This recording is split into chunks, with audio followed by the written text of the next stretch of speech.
तो योगी आदित्यनाथ रिकॉर्ड तोड़ते हुए पिछले 3 दशकों का पहले मुख्यमंत्री होंगे जो फिर से सत्ता वापसी करेंगे उत्तर प्रदेश में। प्रचंड जनादेश के आसार।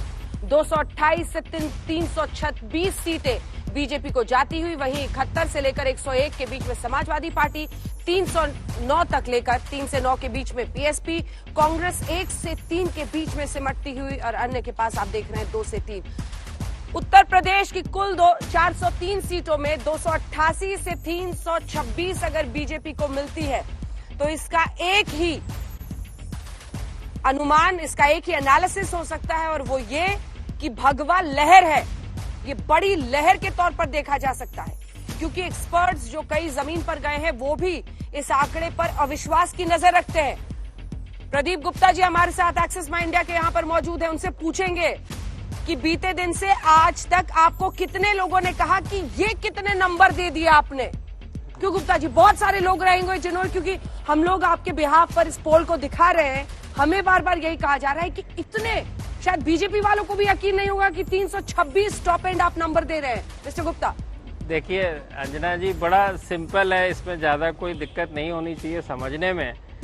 समाजवादी पार्टी से चालू करते हैं। जो ये कहा गया या कहा जा रहा है अभी भी कि समाजवादी पार्टी बहुत अच्छा कर रही है, हाँ। सर्वे में भी बहुत अच्छा कर रही है। जो पिछले 22 और 17 के चुनाव में समाजवादी पार्टी को 22% वोट मिला था, वो अब हमारे सर्वे में 36% दिख रहा है।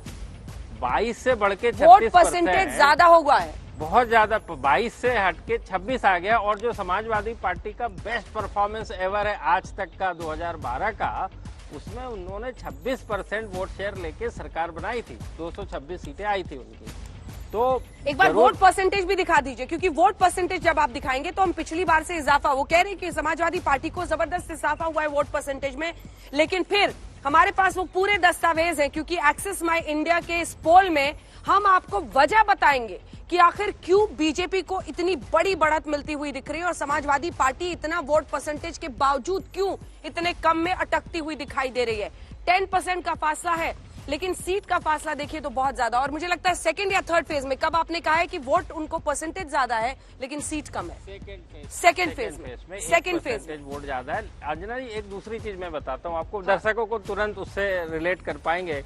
2019 चुनाव में बसपा, सपा और आरएलडी तीनों ने मिलकर गठबंधन किया और वोट शेयर आया 39%, 40%। और सीटों के मामले में और दूसरी तरफ बीजेपी की 51% वोट शेयर आया। लेकिन असेंबली सेगमेंट में देखेंगे तो बीजेपी को 284 सीटों पे बढ़त हासिल थी समाजवादी और बसपा के गठबंधन के मुकाबले। अब तो जो है बसपा अलग चुनाव लड़ रही है, सपा अलग चुनाव लड़ रही है। हाँ, आरएलडी का गठबंधन है तो बड़ा आसान है। हमारे सर्वे का मुख्य मुद्दा ये था, ये जांच करना कि जो कन्विक्शन है, जो समाजवादी के तरफ मोमेंटम है, बिल्कुल है। आप तटस्थ हैं कि नहीं, आप बताइए।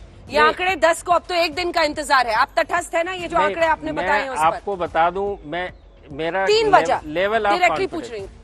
3 लेवल ऑफ कॉन्फिडेंस अपना जरूर बताइए और 3 वजह कि लोग आपके इस पोल को क्यों यकीन करें। कौन सी वो 3 यूनिक चीजें हैं जो आपने की हैं? 3 बताइए। सबसे पहले तो 3 वजह बता दूं कि पहले मैं पोल की बताऊं या पहले अपना कॉन्फिडेंस लेवल बताइए। आउट ऑफ 10 कहाँ पे हैं आप?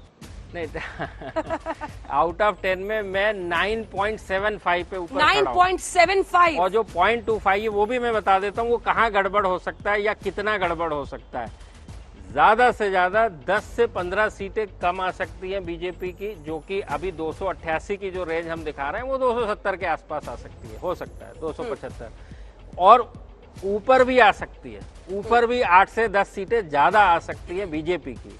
तो बस इससे ज्यादा कुछ होने की 3 यूनिक चीजें, जल्दी से एक लाइन में 3 यूनिक चीजें, उसके बाद हम वहां पर चलेंगे और आंकड़े बताएंगे ऐसे जबरदस्त जो इस सर्वे के जरिए आए हैं, आप भी हैरान रह जाएंगे। जल्दी से। राशन प्रशासन, और इस राशन और प्रशासन की सबसे बड़ी लाभार्थी जो ग्रुप है, डेमोग्राफी जो है, वो महिला है। इसके चलते बीजेपी की ये जीत नजर आ रही है। प्रधानमंत्री आवास योजना में जब घरों को लड़कियों के, महिलाओं के नाम किया गया, इसको आप सबसे बड़ी बात मानते हैं जो कि सरकार की तरफ गई, महिलाओं को लगा उनके हाथ में पूरा पावर आ रहा है।